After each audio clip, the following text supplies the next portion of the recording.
ಸ್ನೇಹಿತರೆ, ಹಲವಾರು ವೈಯಕ್ತಿಕ ಕಾರಣಗಳಿಗಾಗಿ ಈ ವರ್ಷ ಫುಲ್ ಏನೂ ಮಾತನಾಡೋದು ಬೇಡ. ಹೊಸ ವರ್ಷದಿಂದ ಮಾತನಾಡೋಣ ಅಂದ್ಕೊಂಡಿದ್ದೆ. ಆದರೆ ಈ ರವಿ ಮತ್ತು ಲಕ್ಷ್ಮಿ ಹೆಬ್ಬಾಳ್ಕರ್ ಅವರ ಪ್ರಕರಣ ಮಾತನಾಡಲೇಬೇಕಾದ ಅನಿವಾರ್ಯತೆಯನ್ನು ಸೃಷ್ಟಿ ಮಾಡ್ತು. ಸಿ ಟಿ ರವಿ ಬಳಸಿರುವ ಒಂದು ಪದ ಪ್ರಾಸ್ಟಿಟ್ಯೂಟ್ ಅಂದರೆ ವೇಶ್ಯೆ, ಸೂಳೆ. ಈ ಪದವನ್ನು ತನ್ನ ಇರೋ ಒಬ್ಬ ಸಹಚರರವರು, ಅವರು ಕೂಡ ಒಬ್ಬರು ಶಾಸಕಿ ಮತ್ತು ಮಂತ್ರಿ, ಬೇರೆ ಪಕ್ಷದಲ್ಲಿದ್ದಾರಷ್ಟೇ, ಅವರ ಬಗ್ಗೆ ಬಳಸಿದರು ಅನ್ನುವ ಒಂದು ಆರೋಪ ಬಂದಿದೆ. ಅವರು ಪ್ರೂಫ್ ಕೊಡಿ ಅಂತ ಕೇಳ್ತಿದ್ದಾರೆ. ಪ್ರೂಫ್ ವಿಷಯ ಬೇರೆ, ಆದರೆ ಆಡಿದ್ದಾರೆ ಇಲ್ಲ ಅನ್ನೋದು ರವಿಯವ್ರಿಗೂ ಗೊತ್ತು ಮತ್ತು ಆರೋಪ ಮಾಡ್ತಿರೋ ಲಕ್ಷ್ಮಿ ಹೆಬ್ಬಾಳ್ಕರ್ ಅವ್ರಿಗೂ ಗೊತ್ತು. ಮತ್ತು ಇನ್ನೂ ಒಂದಷ್ಟು ಇವ್ರ ಕಡೆಯವರು ಕೇಳಿಸಿದೆ ಅಂತಾರೆ, ಅವ್ರ ಕಡೆ ಕೇಳಿಸಿಲ್ಲ ಅಂತಾರೆ. ಬಿಡಿ, ಆದರೆ ವೈಯಕ್ತಿಕವಾಗಿ ನನಗೆ ಖಾತ್ರಿಯಾಗಿ ಅನಿಸಿರೋದು ಸಿಟ್ಟಿನ ಭರದಲ್ಲಿ ಮಾತನಾಡಿದ್ದಾರೆ. ಅದನ್ನು ಕೆಲವರು ಏನು ಹೇಳ್ತಾರೆ, ಸಭ್ಯತೆಯ ಗಡಿ ಮೀರೋಗುತ್ತೆ ಕೆಲವು ಸರಿ ಮಾತನಾಡುವಾಗ, ಹಾಗೆ ಮಾತನಾಡಿಬಿಟ್ಟಿದ್ದಾರೆ ಅಂತ. ನಿಜವಾಗಿ ಅಪರಾಧವಾಗಿ ನೋಡೋದಾದರೆ ಅದು ದೊಡ್ಡ ಅಪರಾಧ ಅಲ್ಲ. ಅದಕ್ಕೋಸ್ಕರ ಯಾರೂ ನೇಣ ಹಾಕಲ್ಲ ಅಥವಾ ಜೀವಾವಧಿ ಶಿಕ್ಷೆ ಕೊಡಲ್ಲ. ಮತ್ತು ಇದುವರೆಗೂ ನಮ್ಮ ದೇಶದಲ್ಲಿ ಯಾರಿಗೂ ಕೂಡ ಜೈಲು ಕೂಡ ಆಗಿಲ್ಲ. ಹಬ್ಬ ಅಂದರೆ ಒಂದಿನ ಜೈಲಿನಲ್ಲಿರ್ತಾರೆ, ಬೇಲ್ ಮಾಡಿಸ್ಕೊಂಡು ಬರ್ತಾರೆ. ಪ್ರೂವ್ ಆದರೆ, ಸಾಕ್ಷ್ಯಾಧಾರಗಳ ಮೂಲಕ ಅದು ಖಾತರಿ ಆದರೆ 3 ವರ್ಷ ಶಿಕ್ಷೆ ಅಷ್ಟೆ. 3 ವರ್ಷ ಅಂದ ತಕ್ಷಣ ಮೇಲಿನ ಕೋರ್ಟ್ ಅವ್ರಿಗೆ ಬೇಲ್ ಕೊಡುತ್ತೆ. ಇದಕ್ಕೋಸ್ಕರ ಶಿಕ್ಷೆ ಆಗಲ್ಲ. ಅಪರಾಧವಾಗಿ ಅದನ್ನು ಬಿಟ್ಟುಬಿಡೋಣ.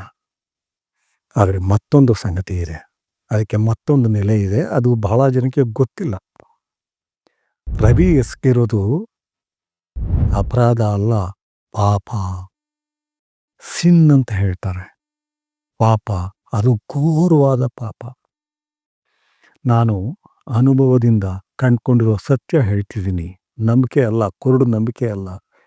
ಯಾವುದೇ ಮಹಿಳೆಗೆ ಆಕೆಯ ಹಿಂದೆ ಕೂಡ ಆಕೆಯ ಹೆಣ್ತನವನ್ನು ತೆಗೆದುಕೊಂಡು ವೇಶ್ಯೆ, ಸೂಳೆ, ಪ್ರಾಸ್ಟಿಟ್ಯೂಟ್, ಬಿಚ್ ಆ ಪದ ಬಳಸಿದಾರಲ್ಲ, ಅವ್ರು ಯಾರಿಗೂ ಒಳ್ಳೆಯದಾಗಿಲ್ಲ.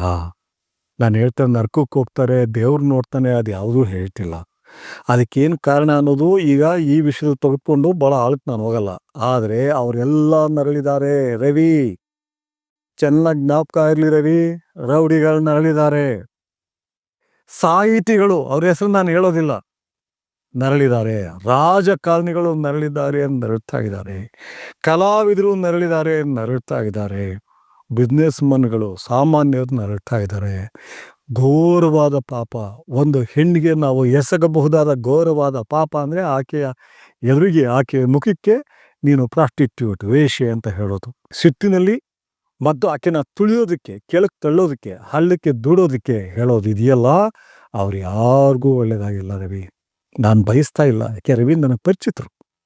4-5 ಸರಿ ಮಾತನಾಡಿದ್ದೀವಿ, ಸನ್ಸಿದ್ದೀವಿ. ಐಡಿಯಾಲಜಿಕಲ್ ಡಿಫ್ರೆನ್ಸ್ ಏನೇ ಇರಲಿ, like everybody else we have good relationship. ಆದರೆ ಇದು ಶಾಕ್ ಆಗಿಬಿಟ್ಟಿದೆ ನನಗೆ. ನೀವು ಯಾರೋ ಸಿದ್ದರಾಮಯ್ಯನೋ ಅಂದ್ರಿ, ಡಿ ಕೆ ಶಿವಕುಮಾರ್ ಅಂದ್ರಿ, ಕುಮಾರಸ್ವಾಮಿಗೆ ಅಂದ್ರಿ, no, it does not matter. ನೀವು ಅವ್ರ ಕುಂಡಿ ಮೇಲೆ ಓದಿರಿ, ಅವರು ನಿಮ್ಮ ಕುಂಡಿ ಮೇಲೆ ಓದಿಲಿ, ಅದೇನೂ ಆಗೋದಿಲ್ಲ. ಬಟ್ ಹೆಣ್ಣಿಗೆ ಹೆಣ್ತನ ತೆಗೆದುಕೊಂಡು ಮಾತನಾಡೋದಿದೆಯಲ್ಲ, ಅದು ಮಹಾಪಾಪ. ಅಪರಾಧಗಳಿಗೆ ಕೋರ್ಟ್ಗಳಿದ್ದಾವೆ, ಅದರ ಪ್ರಮಾಣ ಆಧರಿಸಿ ಶಿಕ್ಷೆ ಕೊಡ್ತವೆ ಅಥವಾ ಖುಲಾಸೆ ಮಾಡ್ತವೆ. ಅದೇನು ದೊಡ್ಡ ವಿಷಯ ಅಲ್ಲ. ನಾನು ಅಪರಾಧ ಜಗತ್ತಿನಲ್ಲಿ ತುಂಬ ಆಳವಾಗಿ ಸಮುದ್ರದಲ್ಲಿ ಈಜಾಡ್ಕೊಂಡು ಬಂದಿರೋನು.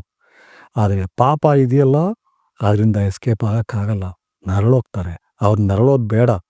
ಇದಕ್ಕೇನು ಪ್ರಾಯಶ್ಚಿತ್ತ ಬೇಕು ಅನ್ನೋದನ್ನು ಅವ್ರು ಮಾಡ್ಕೋಬೇಕು. ಬರೀ ಅವರಲ್ಲ, ಯಾರೂ ಸಹ, ಯಾವ ಮಹಿಳೆಗೂ ಎದುರಿಗೆ ಇರಲಿ, ಹಿಂದೆ ಇರಲಿ, ಬೇರೆ ಪದಗಳಿದೆ. ದಡ್ಡಿ ಅಂತ ಹೇಳಿ, ಸುಳ್ಳಿ ಅಂತ ಹೇಳಿ, ಭ್ರಷ್ಟೆ ಅಂತ ಹೇಳಿ, ಅವಿವೇಕಿ ಅಂತ ಹೇಳಿ, ದುರಹಂಕಾರಿ ಅಂತ ಹೇಳಿ, ಅನೇಕ ಪದಗಳಿದ್ದಾವೆ. ಆದರೆ ಹೋಗಿ ಆ ಪದ ಬಳಸ್ತಾರ? ಬರೀ ಇಲ್ಲಲ್ಲ, ಬರೀ ನಮ್ಮ ಸಮಾಜ, ನಮ್ಮ ಸಂಸ್ಕೃತಿ, ನಮ್ಮ ಧರ್ಮ ಅಂತ ಹೇಳಲ್ಲ. ಇದು ಧರ್ಮವನ್ನು ಮೀರಿದ್ದು. ಇದು ಇವತ್ತು ನನ್ನ ಸುತ್ತಲೂ ನೋಡಿದ್ದೀನಿ. ಆ ರೀತಿ ನಡ್ಕೊಳ್ಳದೆ ಇದ್ದವರು ಸಾಕಷ್ಟು ಇದಾಗಿ ಬಾಳಿದಾರವರು. ಆ ನೆಮ್ಮದಿಯಾಗಿ ಆ ಪಯಣ ಸಾಗಿಸಿದ್ದಾರೆ. ಬಟ್ ಆ ರೀತಿ ನಡ್ಕೊಂಡ ಯಾರೂ ಕೂಡ ನೆಮ್ಮದಿಯಾಗಿ ಸಾಗಿಲ್ಲ. ರವಿ ಎಚ್ಚೆತ್ಕೋಬೇಕು. ಅದೇ ಥರ 2 ಮಹಾ ಘೋರವಾದ ಪಾಪಗಳು ಅಂದರೆ ಹೆಣ್ತನ ಮಾತನಾಡೋದು, ಮತ್ತೊಂದು ಶಿಶುಗಳು, ಮಕ್ಕಳು, 6-7 ವರ್ಷಕ್ಕೆ ಕಮ್ಮಿ ಇರೋ ಮಕ್ಕಳಿಗೆ ನರಳಿಸೋದು. ಅದು ಅಷ್ಟೇ. ಈ ಪಾಪಗಳಿವು. ಮಗುವಿಗೆ ಎದುರಿಸ್ತಾ ಇರೋದು, ಊಟ ಕೊಡದೇ ಇರೋದು, ತಿವಿತಾ ಇರೋದು, ಹೊಡಿತಾ ಇರೋದು, ನೂಗ್ತಾ ಇರೋದು, ಅದು ಯಾವ ಮಕ್ಳ ಕಂಡ್ರೆ ತಾತ್ಸಾರದಿಂದ ನೋಡೋದು. ಇವೆರಡನ್ನ ಯಾವ ಕಾರಣಕ್ಕೂ ವಿಶ್ವ ಕ್ಷಮಿಸಲ್ಲ. ದೇವರು ನಾನು ಪೂಜೆ, ದೇವರು ಇದು ಹೋಗೋದಿಲ್ಲ. ನರಕ ಸ್ವರ್ಗ ಹೋಗಲ್ಲ. ಅದ್ರ ಬಗ್ಗೆ ಗೊತ್ತು ನನಗೆ. ಅದು ಸುಮ್ಮನೆ ಕುರುಡು ನಂಬಿಕೆ ಅಂತ. ಆದರೆ ಇದು ನಾನು ಹೇಳ್ತಿರೋದು ಕುರುಡು ನಂಬಿಕೆ ಅಲ್ಲ. ನೀವೇ ನಿಮ್ಮ ಸುತ್ತಲೂ ಇರೋ ಮಕ್ಕಳನ್ನ, ಮಹಿಳೆಯರನ್ನ ನಿಮ್ಮ ಮನೆಯ ಜನಗಳ ಥರ ನೋಡ್ಕೊಳ್ಳಿ ನೀವು. ಈಕೆ ನನ್ನವ್ವ, ಈಕೆ ನನ್ನ ಮಗಳು, ಈಕೆ ನನ್ನ ತಂಗಿ. ಅದನ್ನು ನಾನು ಈ ಸಂದರ್ಭ ಬಂತು ಅಂತ ಹೇಳ್ತಿಲ್ಲ, ಅನೇಕ ಸಂದರ್ಭಗಳಲ್ಲಿ ಹೇಳಿದ್ದೀನಿ. ನನ್ನನ್ನು ಹತ್ಯೆ ಮಾಡೋಕ್ಕೆ ಹೊರಟವರ ಮನೆಯ ಹೆಂಗಸರು ಕೂಡ ನನ್ನ ಒಳಗಡೆ ಅಥವಾ ಅವ್ರ ಬಗ್ಗೆ ಮಾತನಾಡುವಾಗ ನಾನು ಪ್ರತಿ ಸಾರಿನೂ ಪ್ರೀತಿ ಮತ್ತು ಗೌರವ ಇಟ್ಕೊಂಡೇ ಮಾತಾಡಿರೋದು. ಆ ಗಂಡನ ಬಗ್ಗೆ ಅಥವಾ ಅಣ್ಣ ತಮ್ಮನ ಬಗ್ಗೆ ಸಿಟ್ಟಿದೆ ಅನ್ನೋ ಕಾರಣಕ್ಕೆ ಆ ಹೆಣ್ಣು ಮಕ್ಕಳನ್ನು ತೆಗೆದುಕೊಂಡು ಒಂದು ದಿನ ನಾನು ಮಾತನಾಡೋ ಸಾಧ್ಯತೆಯೇ ಇಲ್ಲ. ಯಾಕೆ ನಾನು ಬಂದಿಲ್ಲ. ಸೊ ಇದಕ್ಕೆ ಪ್ರಾಯಶ್ಚಿತ್ತ ಏನು, ನಾನಿಲ್ಲಿ ಮಾತನಾಡೋದಿಲ್ಲ.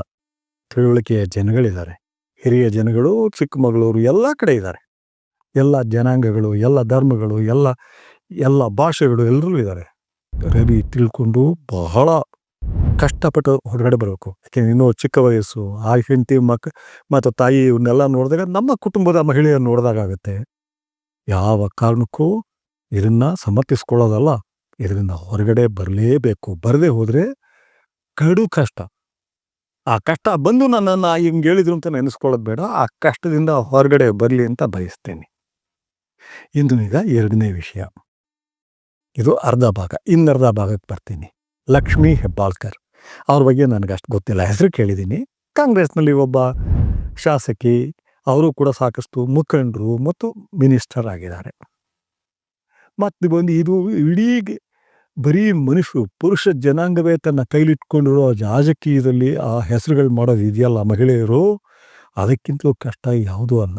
ಸಾಹಿತ್ಯ ಜಗತ್ತಿನಲ್ಲಿ ಮಾಡ್ಬೋದು, ಕಲಾವಿದರ ಜಗತ್ತಲ್ಲಿ ಮಾಡ್ಬೋದು, ಸಿನಿಮಾ, ನಾಟಕ, ಬಿಸ್ನೆಸ್ ಇರಬೇಕಾದರೆ ರಾಜಕೀಯದಲ್ಲಿ ಬಹಳ ಕಷ್ಟ. ಯಾಕೆಂದ್ರೆ ರಾಜಕೀಯದಲ್ಲಿ ಅಸೂಕ್ಷ್ಮ ತಾಂಡವ ಆಡ್ತಿದೆ. ಸ್ವಲ್ಪ ಸಮಯ ಸಿಕ್ಕಿದ ತಕ್ಷಣ ಗಂಡಸರು ಹಾಕೊಂಡು ಜಗಿಯೋದೇ ಹೆಣ್ಮಕ್ಳನ್ನ. ಅಂಥ ಕಡೆ ಹೋಗಿ ತಮ್ಮ ಚಾಪು ಮುಡಿಸ್ತಾರಲ್ಲ, ಅವ್ರು ಕಂಡ್ರೆ ಅವ್ರು ನನ್ನ ಪರಿಚಯ ಇರಲಿ ಇಲ್ಲದೆ ನನಗೆ ಬಹಳ ಗೌರವ ಇದೆ. ರಾಣಿ ಸತೀಶ್ ಬಹಳ ಗೌರವ. ಹಿಂದೆ ಇದ್ದರು, ತೀರ್ಕೊಂಬಿಟ್ಟು. ನಾಗರತ್ನಮ್ಮ ಅವ್ರನ್ನ ತುಂಬ ಇಷ್ಟಪಡ್ತಿದ್ದೆ. ಶೋಭಾ ಕರಂದ್ಲಾಜೆ ಸಾಕಷ್ಟು ನನ್ನ ಪರಿಚಿತರು, ಮನೆಗೆ ಬಂದಿದ್ದಾರೆ. ಅವ್ರ ಬಗ್ಗೆ ಅಂತೂ ನಾನು ಭಾಳ ಸರಿ ಹೇಳಿದ್ದೀನಿ. ಅವರ BJPಲಿದ್ದಾರೆ, RSS ಅಂತ ಗೊತ್ತಿದ್ದು ಹೇಳಿದ್ದೀನಿ. ಯಾವತ್ತಾರು ಒಂದು ದಿನ ಮಹಿಳೆ ಮುಖ್ಯಮಂತ್ರಿ ಆಗೋದಾದರೆ ನಿನಗೆ ಮಾತ್ರ ಆ ಅರ್ಹತೆ ಇದೆ ತಾಯಿ ಅಂತ 10 ಸರಿ ಹೇಳಿದ್ದೀನಿ. ಯಾಕೆಂದರೆ ಭಾಳ ನೇರ ದಿಟ್ಟತನ ಇದೆ. ಡಿಫ್ರೆನ್ಸಸ್ ಬೇರೆ, ವ್ಯಕ್ತಿತ್ವದಲ್ಲಿ ದಿಟ್ಟತನ ಇದೆ. ಅದೇ ರೀತಿ ಇವರು ಇಷ್ಟು ಲೆವೆಲಿಗೆ ಬರಬೇಕಾದ್ರೆ ಇವರಲ್ಲೂ ದಿಟ್ಟತನ ಇರಬೇಕು. ನಾನು ಅವ್ರನ್ನ ಒಂದೇ ಒಂದು ಕೇಳಬೇಕು ಅಂತಿದ್ದೀನಿ. ನಾನು ಅವನು ಹೇಳಿದ್ನಲ್ಲ, ಪರಿಚಿತರು ಅಲ್ಲ, ಫೋನ್ದಲ್ಲಿ ಕೂಡ ಮಾತನಾಡಿಲ್ಲ. ಯಾವತ್ತಾರು ಸಿಕ್ಕಿದಾಗ ಕೇಳಬೇಕು. ಆದರೆ ಈಗ ನಿಮ್ಮನ್ನು ಸಾಕ್ಷಿಯಾಗಿಟ್ಕೊಂಡು, ನೋಡುಗರನ್ನು ಸಾಕ್ಷಿಯಾಗಿಟ್ಕೊಂಡು ಅವ್ರಿಗೆ ಒಂದು ಸಂಗತಿ ಕೇಳಬೇಕು ಅಂತಿದ್ದೀನಿ. ಅವ್ವ ಲಕ್ಷ್ಮಿ, ಬೆಳಗಾಂನ ಮಹಿಳೆ ನೀನು. ಕೆಲವು ಜನ ಹೇಳ್ತಾ ಇರೋದು, ಇದಾದ್ಮೇಲೆ ನಾನು ಗಮನಿಸಿದೆ, ಕಿತ್ತೂರು ರಾಣಿ ಚೆನ್ನಮ್ಮನ ಥರ ಈ ಮಹಿಳೆ ಅಂತ ಹೇಳಿದ್ರು.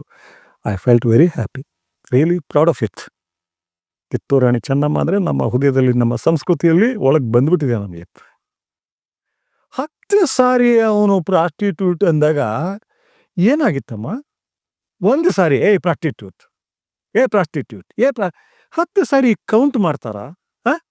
ಅಥವಾ 10 ಸಾರಿ ಹೇಳ್ದ ಶಿವಕುಮಾರ್, 12 ಸಾರಿ, ಇನ್ನೊಬ್ರು ಇನ್ನೆಷ್ಟೋ ಸಾರಿ ಅಂದರೆ ಅವ್ನು ನಿಲ್ಲಿಸದೆ ಹೋಗಿದ್ದಿದ್ರೆ ಅವ್ನು 100 ಸಾರಿ ಹೇಳಿದ್ರು ಸ್ಮಿರ್ತಿದ್ಯಲ್ಲಪ್ಪ. ನಾನು ಹಳ್ಳಿಗಾಡಿನಿಂದ ಬಂದವನು. ನಿಮ್ಮ ಬಾಲ್ಯ ನೀವೆಲ್ಲಿಂದ ಬೆಳೆದು ಬಂದಿದ್ರಿ ನನಗೆ ಗೊತ್ತಿಲ್ಲ. ಆದರೆ ನಮ್ಮ ಹಳ್ಳಿನಲ್ಲಿ ನಮ್ಮ ಹೌದಿರು, ಆಕದಿರು, ಚಿಕ್ಕವದಿರು ಯಾರಿಗಾದ್ರೂ ಸರಿ ಏನಾದ್ರು ಎದುರಿಗೆ ಅಂದುಬಿಟ್ಟಿದ್ರೆ ರಕ್ತ ಕುಡಿದು ಬಿಡ್ರೆ ಅಲ್ಲೇನೆ.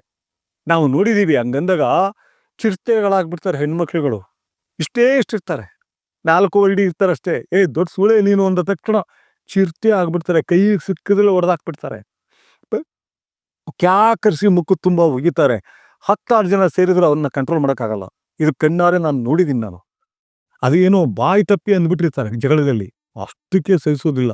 ಅವ್ರ ಗಂಡದೀರು ಬರಲಿ, ಅಣ್ತಂದಿರು ಬರಲಿ, ಇನ್ಯಾರಾದ್ರೂ ಬರಲಿ ಅಂತ ಕಾಯಲ್ಲ. ಅಂತ ಇದರಲ್ಲಿ 10 ಸಾರಿ ಯಾಕವಾ ತಾಯಿ ಸಹಿಸ್ಕೊಂಡೆ?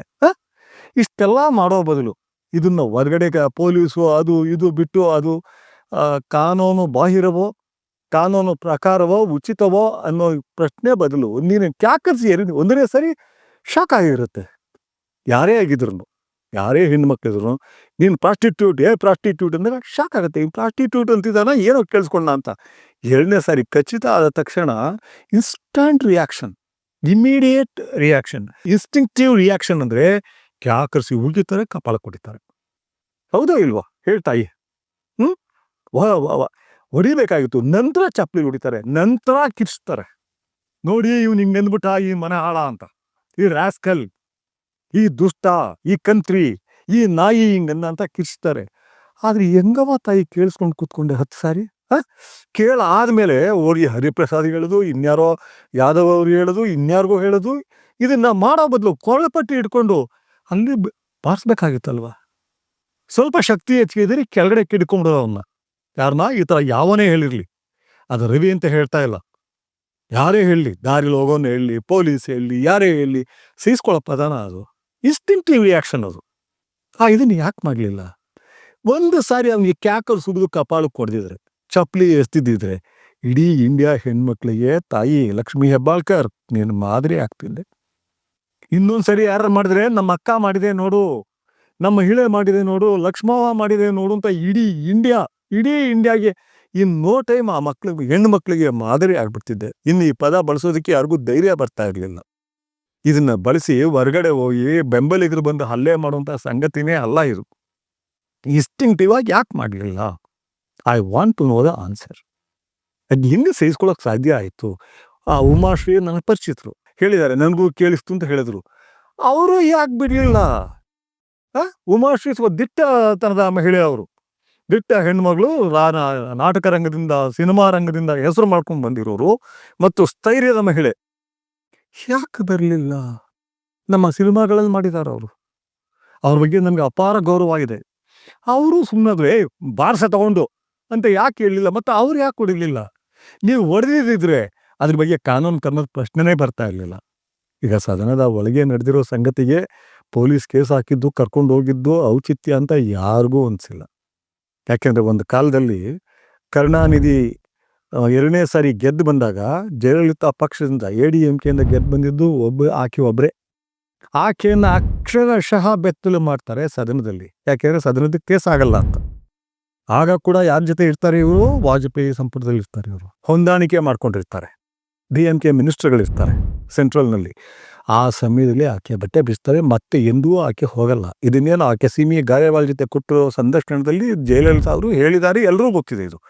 ಕಾರಣ ಏನು, ಯಾಕೆ ಆ ಥರ ಬೆತ್ತಲೆ ಮಾಡ್ತಾರೆ, ಆ ಧೈರ್ಯ ಬಂತು ಅಂತ ಹೇಳಿದ್ರೆ, ಸದನದ ಒಳಗೆ ನಡೆಯೋ ಯಾವುದೇ ಕೃತ್ಯ ಇರಲಿ, ಯಾವುದೇ ತಪ್ಪು ಪದದ ಬಳಕೆ ಇರಲಿ, ಹೊರಗಡೆ ಪೊಲೀಸ್ ಅದಕ್ಕೆ ಪ್ರವೇಶ ಮಾಡೋ ಹಾಗಿಲ್ಲ. ಇಲ್ಲಿ ಮಾಡಿದ್ದೀರಿ, ಅದನ್ನು ಬಿಡೋಣ, it is not A major issue. ಅದನ್ನು BJPಯವರು ಮೇಜರ್ ಇಶ್ಯೂ ಮಾಡ್ತಿದ್ದಾರೆ. ಎಲ್ಲ BJPಯವರು, ಅದು RSSನವರು, ವಿ ಆರ್ ವಿತ್ ರವಿ. ನಾನು ಕೇಳೋದು ಒಂದು, ಅವ್ರು ಹೇಳಿಲ್ಲ ನಿರಪರಾಧಿ ಅಂತ ನೀವು ಅನಿಸಿದ್ರೆ, ನೀವು ನಿಂತ್ಕೊಂಡ್ರೆ ನನ್ನ ತಕರಾರಿಲ್ಲ. ಅವ್ರು ಅಕಸ್ಮಾತ್ ಹೇಳಿದ್ರೆ ಆಗ ನಿಮ್ಮ ನಿಲುವೇನು? ಆ ಧರ್ಮ ಅಲ್ಲ ಇದು, ಹೇಳಿದ್ನಲ್ಲ, ಘನಘೋರ ಪಾಪ ಇದು. ನೀವು ಆ ರೀತಿ ಅಕಸ್ಮಾತ್ ಅವ್ರು ಅಂದಿದ್ದನ್ನು ಕೇವಲ ಪಕ್ಷ ಅಥವಾ ನಮ್ಮ ಸಂಸ್ಥೆಗೆ ಸೇರಿದವರು RSSಗೆ ಅಂತೇಳಿ ಸಪೋರ್ಟ್ ಕೊಡ್ತಿದ್ರೆ ನಿಮಗೂ ಒಳ್ಳೇದಾಗಲ್ಲ, ಯಾರಿಗೂ ಒಳ್ಳೇದಾಗಲ್ಲ. ಇದು ಕೊಡಬಾರ್ದು ಯಾರು, ಇದಕ್ಕೆ ಈ ವಿಷಯದಲ್ಲಿ ಯಾವ ಕಾರಣಕ್ಕೂ ಕೊಡಬಾರ್ದು. ಅದೇ ರೀತಿ ಈಕೆ ಯಾರೋ ಲಕ್ಷ್ಮಿ, ಇನ್ನು ಮುಂದೆ ಅಂತೂ ಮಾಡೋಕ್ಕಾಗಲ್ಲ. ಆದರೆ ಈ ರೀತಿ ಮಾಡಿದಾಗ ಒಂದು ಸ್ಟೇಟ್ಮೆಂಟ್ ಕೊಡಿ ತಾಯಿ ಲಕ್ಷ್ಮೀ ಹೆಬ್ಬಾಳ್ಕರ್ ಅವರೇ, ಕೊಡಿ. ಹೇಳಿದ್ನಲ್ಲ, ಅಪರಾಧವಾಗಿ ದೊಡ್ಡ ಅಪರಾಧ ಅಲ್ಲ, ಒಂದು ದಿನ ಅಷ್ಟೇ, ನಾಳೆ ಮರ್ತ್ಬಿಡ್ತಾರೆ ಜನ. ನಾನು ಯಾಕೆ 1ನೇ ತಾರೀಕು ಮುಂಚೆ ಇದನ್ನು ಮಾಡ್ತಿದ್ದೀನಿ ಅಂತ ಹೇಳಿದ್ರೆ, 1ನೇ ತಾರೀಕು ಹೊತ್ತಿಗೆ ನಾನು ಚೆನ್ನಾಗಿ ಗೊತ್ತು ಮರ್ತ್ಬಿಟ್ಟಿರ್ತಾರೆ. ಅದಕ್ಕೋಸ್ಕರ ನನ್ನ ರಿಯಾಕ್ಷನ್ ಇಟ್ಟಿದ್ದೀನಿ. ಇವತ್ತಾದರೂ ಲಕ್ಷ್ಮಿ ಅವರೇ, ಹೆಣ್ಣು ಮಕ್ಕಳಿಗೆ ಒಂದು ಮಾದರಿಯಾಗಿ ನೀವು.